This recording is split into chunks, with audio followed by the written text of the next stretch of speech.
Somos salud. Mindalia.com. Somos espiritualidad. Mindalia.com. Somos conciencia. Mindalia.com. Mindalia.com. Somos la comunidad de la nueva consciencia.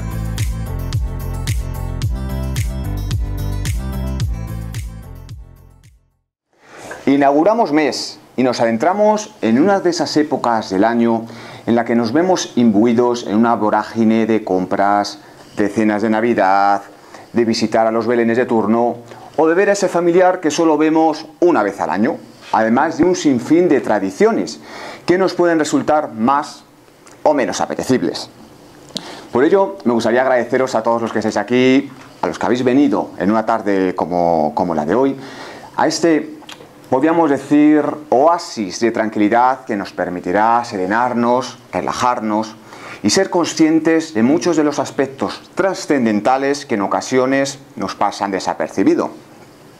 A los que nos acompañáis por primera vez, seguro que hasta cierto punto estáis decepcionados. ¿Por qué? Pues porque la imagen que se suele dar de los centros espíritas distan muy mucho de lo que es en realidad.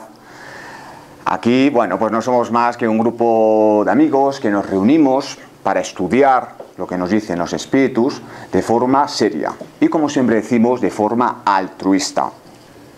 Y os comento esto porque habitualmente los medios de comunicación nos crean imágenes en nuestro subconsciente e incluso nos influencian a pensar cosas que, como veis, no son así.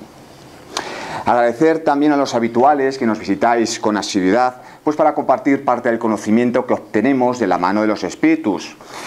De esta forma intentamos abrir otros puntos de vista que no tienen por qué ser ni mejores ni peores que los vuestros. Simplemente son diferentes. Habrá personas que les vienen bien, a otras personas pues no les viene bien. No pasa absolutamente nada. Lo que sí, por lo menos desde mi punto de vista, debemos huir siempre del dogmatismo, ¿no? De la imposición, de yo estoy aquí, tengo la verdad absoluta y vosotros estáis aquí para escucharme. Eso, desde mi punto de vista, no tiene ningún sentido. Y por otra parte, la verdad es que siempre es reconfortante pues ver desde aquí pues a esos compañeros, ¿no? Con los que pasamos tantas horas a lo largo de la semana, pues apoyándonos, ¿no?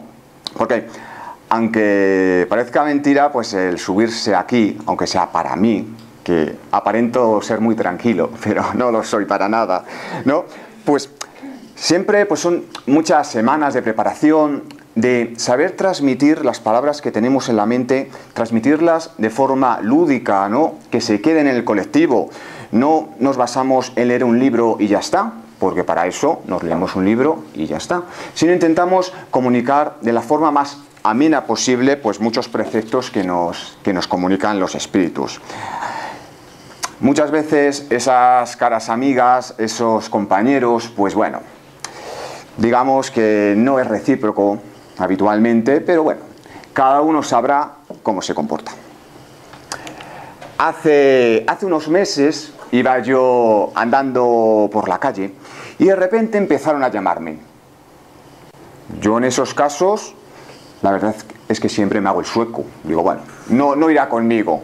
Pero claro, empezaron a llamarme más y más fuerte. Miré hacia atrás y me encontré pues a una amiga del colegio, Marta, que llevaba sin verla pues... Bueno, si es que si os digo cuánto tiempo llevaba sin verla, ya sabéis la edad que tengo. Pero bueno, digamos que unos 25 años más o menos, ¿no? Lo bueno es que apenas habíamos cambiado físicamente y nos reconocimos al instante. Lo típico, ¿no? ¿Cómo te ha ido estos años? ¿A qué te dedicas? ¿Dónde vives? ¿Estás casado? Etcétera, etcétera. Y de repente me suelta un grito y me dice: estás hecho todo un influencer. He visto alguna charla tuya. Loca me dejas. En ese momento, pues imaginaos, ¿no? Fueron como si todos los planetas se alinearan y como cuando dicen que ves la luz al final del túnel, pues es lo que yo sentí en ese momento. ¿Qué contesté? Bueno, sí, bueno, se hace lo que se puede, claro, ¿qué vas a decir? Efectivamente. Seguimos hablando un rato y quedamos, pues lo típico, en vernos antes de cumplir los 60 años. Ya os diré si esto es así. ¿Ser o no ser influencer? Esa es la cuestión. ¿Es algo positivo que me digan eso? ¿O puede entenderse con un aire despectivo? ¿Son los influencers el eslabón perdido de una sociedad futura? Como dijo en su momento Andy Warhol, en el futuro todo el mundo será famoso durante al menos 15 minutos. ¿Ese era mi momento? Espero que no. Pero venga, vayamos por partes. Cualquier persona, en mayor o menor medida, forma parte de la interacción social que se lleva a cabo a día de hoy a través de las redes sociales. Y es bueno que sea así, porque somos seres sociales, que vivimos como parte de la sociedad. Y no podemos quedarnos anclados en mentalidades añejas que atribuyen a todo lo tecnológico algo negativo, ¿no? Algo digno de menosprecio. O evolucionamos o nos estancamos. Os voy a poner un ejemplo. El teléfono.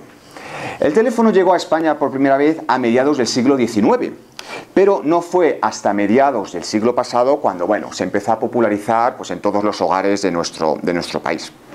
Al principio la gente no quería ni verlo. ¿Para qué quiero un teléfono si me puedo comunicar con mis amigos o familiares a través de una carta? Fijaos, ¿no? Es la mentalidad de la época. Ni buena ni mala.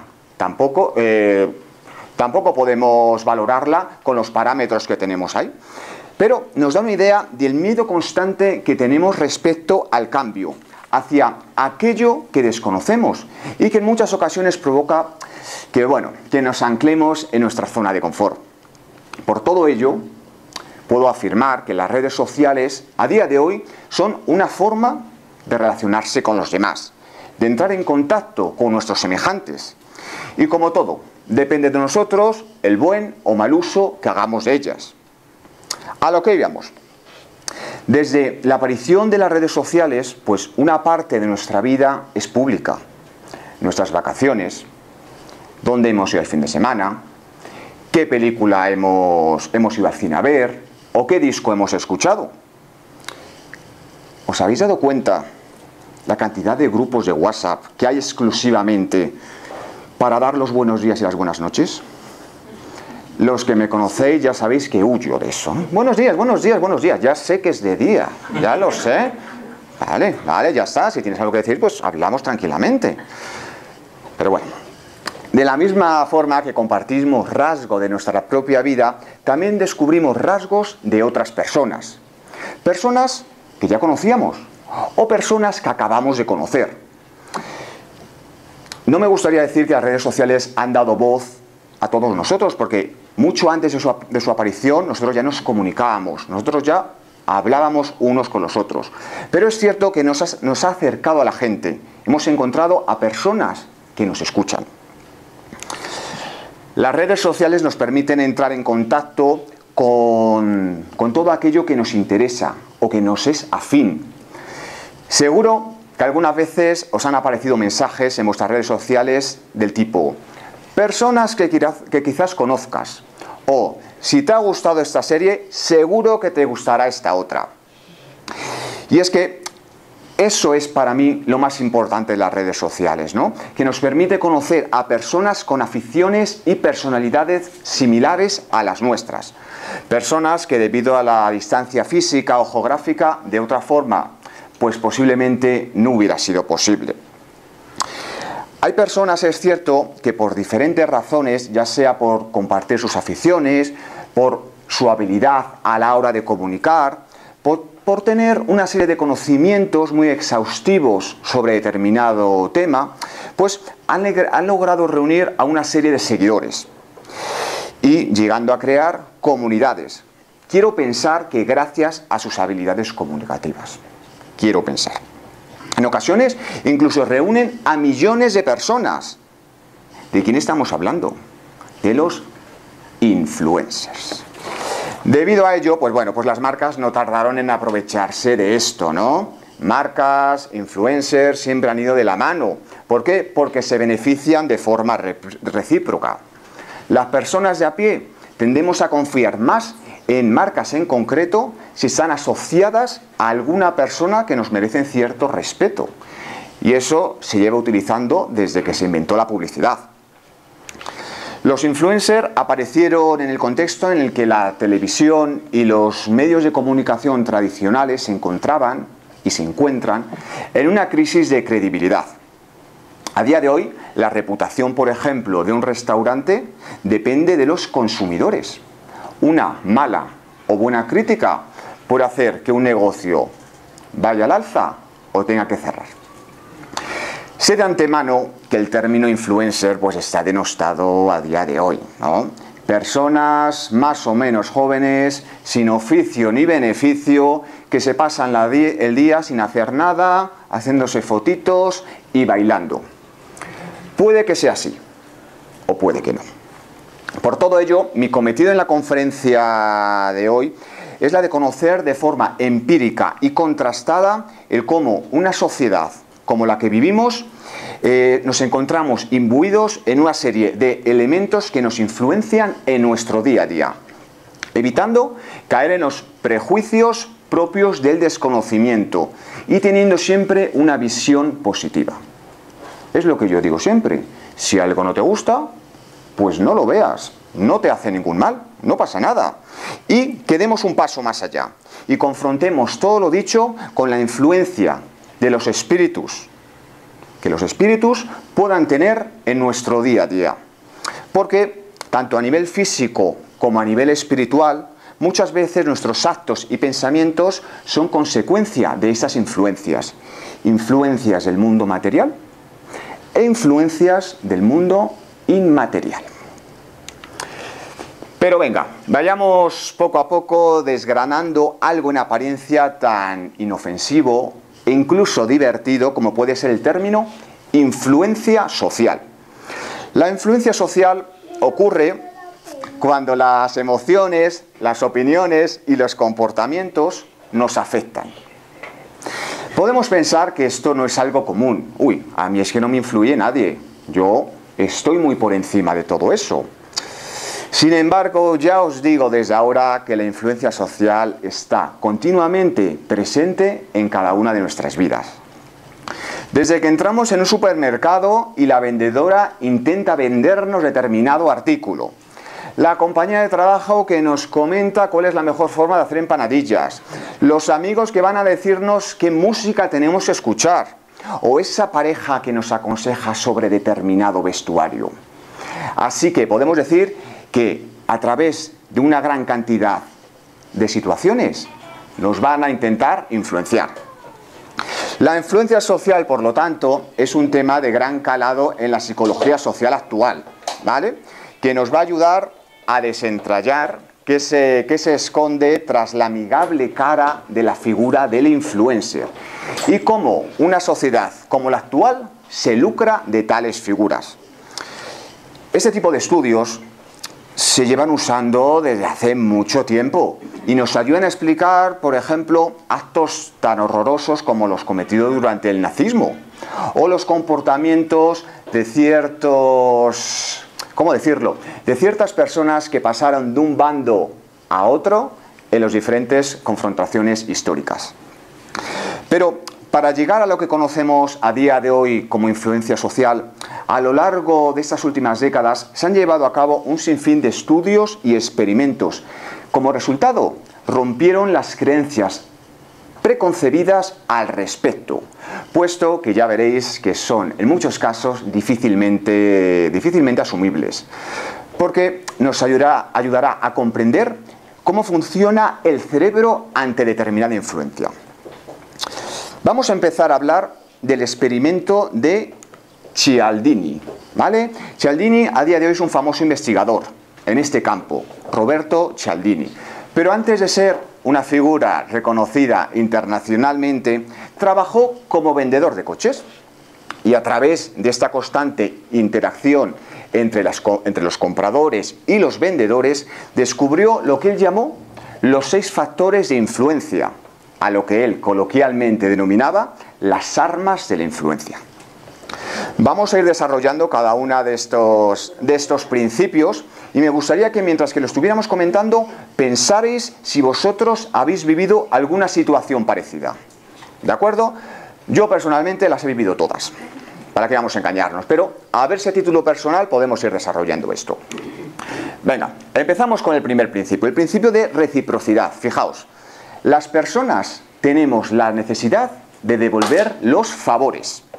¿Por qué? Porque hacer un favor impone una deuda y la otra persona necesita solventarla. A modo de ejemplo, pues por ejemplo, pues cuando te invitan a cenar a casa de alguien, ¿vale? Aunque tú lo hayas pasado muy bien, pero en el fondo piensas, ay, pues a lo mejor tendría que invitar a esa persona también que viniera a casa, ¿vale? Pues eso es el principio de reciprocidad. Tenemos ahora el principio de compromiso y coherencia.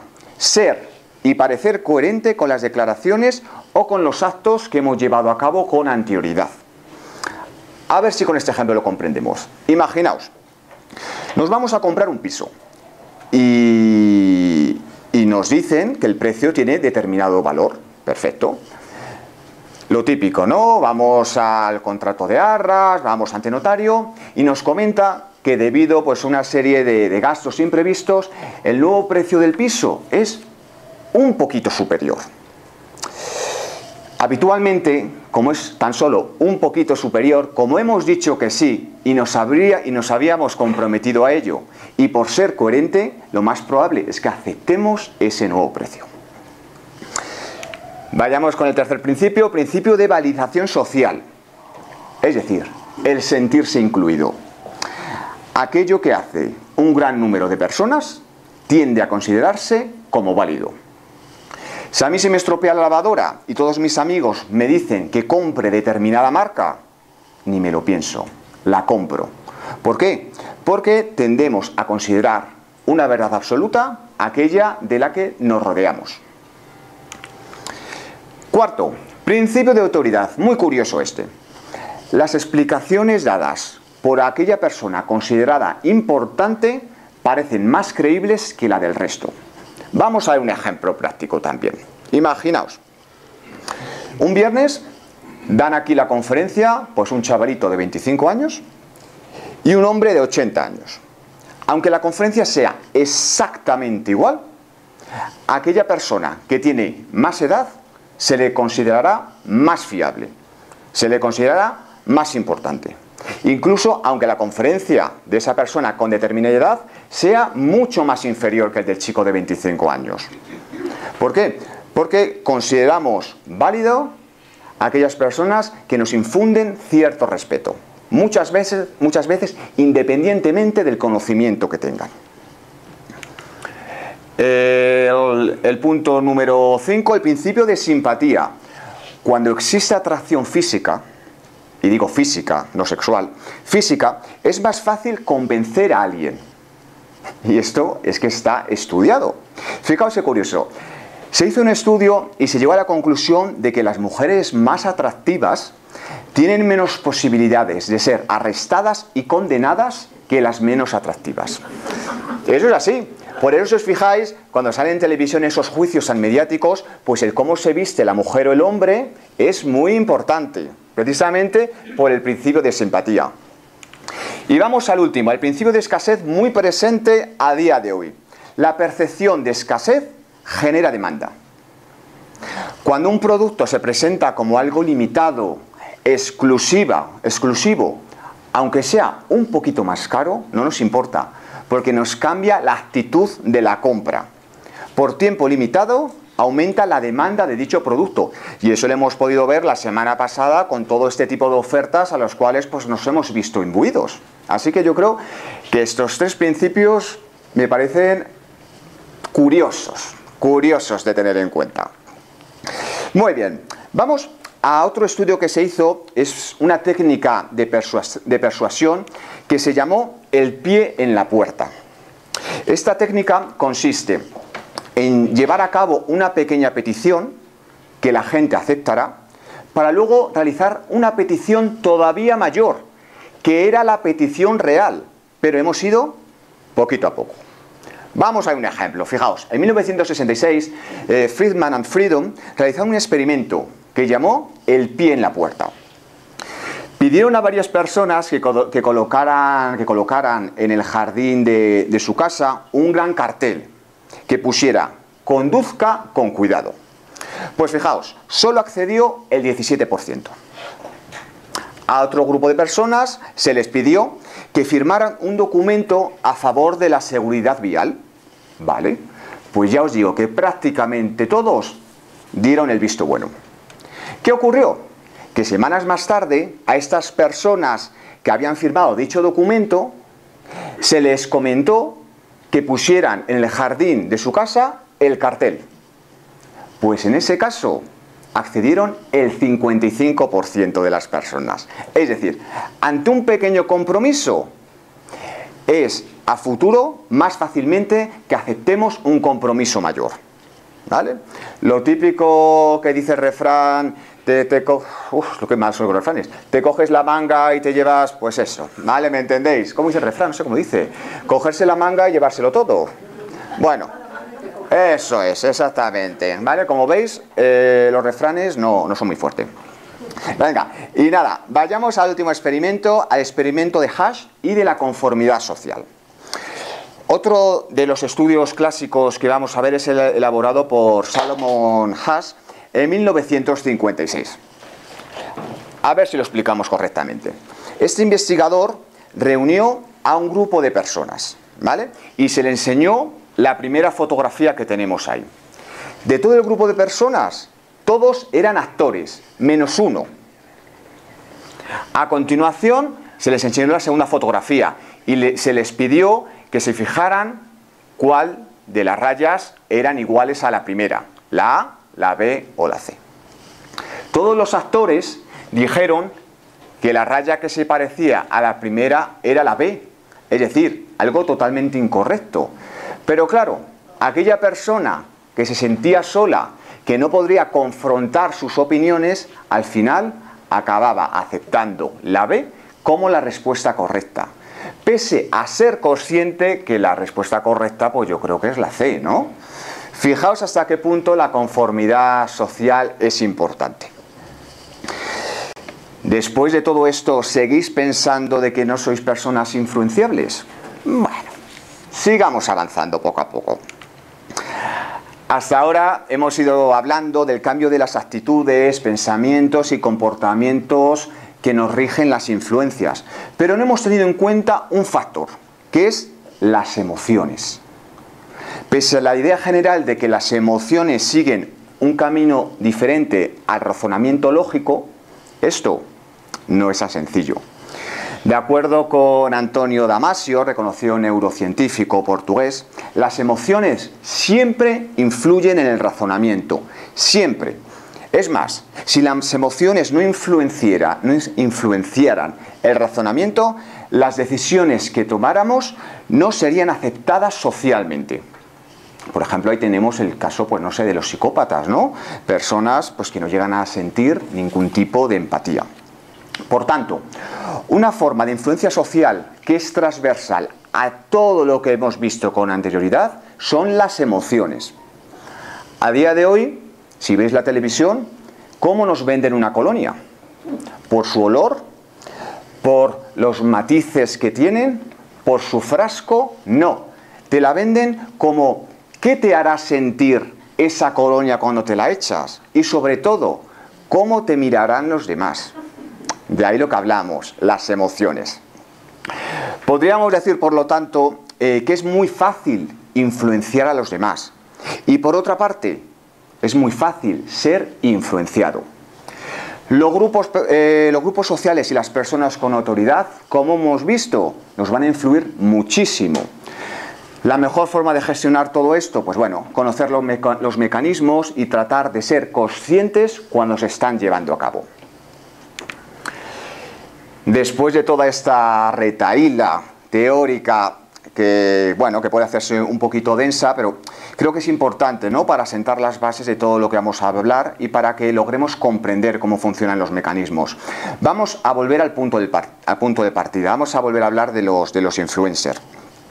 Es muy probable que muchos, sobre todo la gente joven, piense que la figura de los influencers surgieron con las redes sociales que conocemos en la actualidad, ¿no? Pues Twitter, Instagram, YouTube, Facebook, etcétera, etcétera.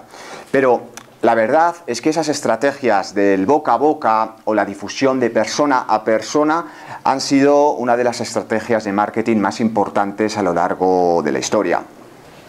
Desde hace mucho tiempo se ha utilizado esta técnica para influirnos, sobre todo si están detrás de una cara famosa o reconocible.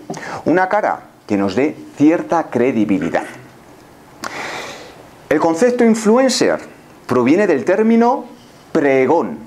Pregón. Fijaos qué curioso, que podemos definir según la RAE como la promulgación o publicación que en voz alta se hace en los sitios públicos de algo que conviene que todos sepan. Y ya en la Edad Media, como tenemos en el dibujo, el rol del pregonero era una constante en las calles de pueblos y ciudades, ¿no? Eran las personas encargadas de comunicar noticias, acontecimientos, y también eran las personas de hablarnos sobre los diferentes productos que podríamos encontrar en las tiendas de dicha ciudad o de dicho pueblo. De hecho, podemos afirmar que la figura de influencer existe desde tiempos remotos. Antaño eran líderes que muchas veces en la sombra lograban conectar con las masas sin tener una interacción directa con estas. Vamos a ver un ejemplo. Fijaos, por citar uno, en la Francia de Luis XV, Madame de Pompadour tuvo una gran influencia entre las élites, ya fuera por su belleza, por su descaro, o bien por su convicción a la hora de expresarse. Logró pasar de ser una simple cortesana a ser reconocida como la favorita real, ganándose la confianza y el amor del propio rey. Esto que dio lugar a que se la tuviera muy en cuenta en cuanto a diferentes decisiones políticas, económicas y sociales de la Francia del siglo XVIII. E incluso tuvo un gran reconocimiento en cuanto a su criterio cultural, siendo mecenas, por ejemplo, de filósofos de la talla de Voltaire, que posteriormente influenció a personalidades como la emperatriz Catalina II de Rusia. Por lo tanto, podemos ver que muchas veces las influencias funcionan en cadena, ¿no? En el boca a boca. Yo te influencio a ti, la otra persona a la tercera persona, la otra persona a su amiga, a su compañero. Es una cadena. También en el imaginario colectivo tenemos a pensar que los influencers en general son personas jóvenes, ¿no? Pero lo cierto es que no siempre ha sido así. Hasta los años 70, por ejemplo, el mundo de posguerra estuvo gobernada por la llamada gerontocracia, es decir, personas maduras. En el mundo capitalista encontramos ejemplos como De Gaulle, en el comunista Stalin o Mao, y si pensamos en los estados postcoloniales, pues por ejemplo ocurre la figura de Gandhi, sin irnos más lejos. Quizás los regímenes revolucionarios sí tienen una tendencia en apostar por la juventud, ¿no? Como pasó en Cuba con la figura de Fidel Castro. Pero bueno, dejemos a un lado todas estas figuras por si acaso. Lo que sí es cierto es que desde la aparición de los diferentes medios de comunicación, ¿no? La televisión sobre todo, se han utilizado a las diferentes celebridades para vender determinados productos. Y vamos a ver rápidamente 3 ejemplos de esto. Ahí tenemos el primer ejemplo. Una de las primeras marcas en utilizar personajes reconocibles pues fue Coca-Cola. Sí. En 2020, un siglo anteriormente, en 1920, empezó a usar la figura de Papá Noel pues para transmitir lo que ellos consideraban el valor principal de las épocas en las que nos encontramos, como son las Navidades. ¿Cuál era ese valor? Pues en principio, la felicidad. Tenemos otro ejemplo. Hasta 1951, las camisetas interiores blancas usadas interiormente por hombres, y a día de hoy también sucede, son consideradas como algo viejuno y algo totalmente fuera de moda. Hasta que justamente en 1951 Marlon Brando apareció en un tranvía llamado Deseo. Esas Navidades, las camisetas interiores blancas masculinas fue la prenda masculina más regalada. Y yo creo que ya con eso se dice todo. Y como no hay 2 sin 3, Estamos en 1953, Marilyn Monroe ya empezaba a ser reconocida por el gran público y por lo tanto fue la protagonista de una campaña de marca de maquillaje, en el que, bueno, se le daba las connotaciones que tenía Marilyn, ¿no? Pues así como glamurosa, elegante, éxito en ventas sin precedentes. Estos datos, pues bueno, nos pueden más o menos sorprender, pero nos da una idea de cómo las marcas siempre han estado asociadas a determinadas personas que han popularizado de forma recíproca el producto y la interacción social de esa persona con el resto del pueblo. Ya a partir del 2016, esta dinámica de publicidad y colaboraciones entre famoso y marca empezó a migrar con la aparición de las llamadas redes sociales. De hecho, fue en el 2010 cuando surgió la red social que dinamitó todo lo que conocemos hasta ahora, Instagram, la cual sería de aquí hacia adelante el principal canal de expansión de los influencers. ¿Por qué? Porque daba muchas posibilidades de creación de contenido. Todo esto supuso una readaptación de las grandes marcas, empresas y del mundo de las comunicaciones. Y precisamente ese, es el momento en el que nos encontramos a día de hoy.